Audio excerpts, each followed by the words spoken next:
तो क्या मुलायम यादव की छोटी बहू यानी कि अपर्णा यादव का अब समाजवादी पार्टी में वापसी होने जा रही है?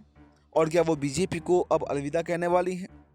दोस्तों, आपको बताएं कि जब से अपर्णा यादव बीजेपी में शामिल हुई हैं, तो उनको कोई बड़ा पद मिला नहीं है। शायद अपर्णा यादव को उम्मीदें थीं कि वो बीजेपी में जाएंगी तो उनको समाजवादी पार्टी से ज़्यादा सम्मान मिलेगा, क्योंकि सारा सम्मान का खेल है, कुर्सी का खेल है। लेकिन वो बीजेपी में जाकर पछता रही हैं। और आपने देखा होगा, जब से वो बीजेपी में गई हैं, एक बार भी खुलकर समाजवादी पार्टी के खिलाफ कुछ बोला नहीं है।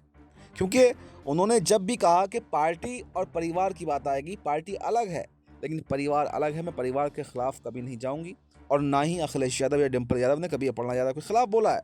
तो ऐसे में ये वापस से चर्चाएं होने लगी हैं, क्योंकि अब 2027 में चुनाव है।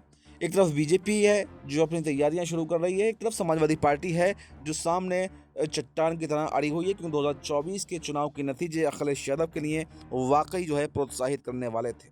और उसके बाद में उनका जो मनोबल बढ़ा है, अब वो धीरे धीरे करके अपने जो भूले बिछड़े लोग थे, जो गलती से या उन्हें छोड़कर चले गए थे, उनको भी साथ लाने की कोशिश कर रहे हैं। तो ऐसे में परिवार को एकजुट करना सबसे पहली और सबसे बड़ी जिम्मेदारी होती है। तो ऐसे में अब जो नंबर है वो अपर्णा यादव का है। अपर्णा यादव भी ये इच्छा जता चुकी हैं कि समाजवादी पार्टी ही शायद उनके लिए बेहतर थी।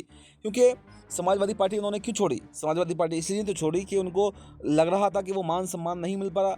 लेकिन बीजेपी में जाकर उन्होंने देख लिया कि बीजेपी की हालत तो उससे भी ज़्यादा बुरी है।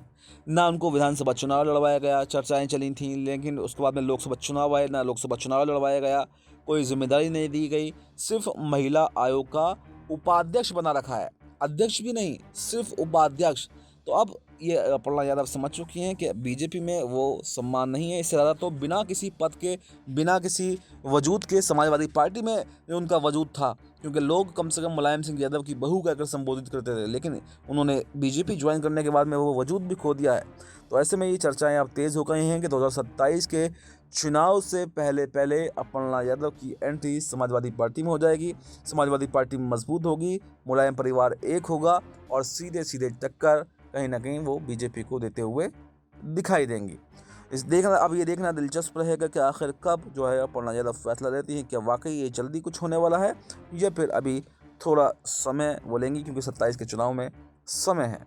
इस रिपोर्ट में फिलहाल इतना ही। इस पर आपकी क्या राय है? आपकी जो भी राय हो वो कमेंट बॉक्स में ज़रूर बताएं और मुझे दीजिए इजाज़त। नमस्कार।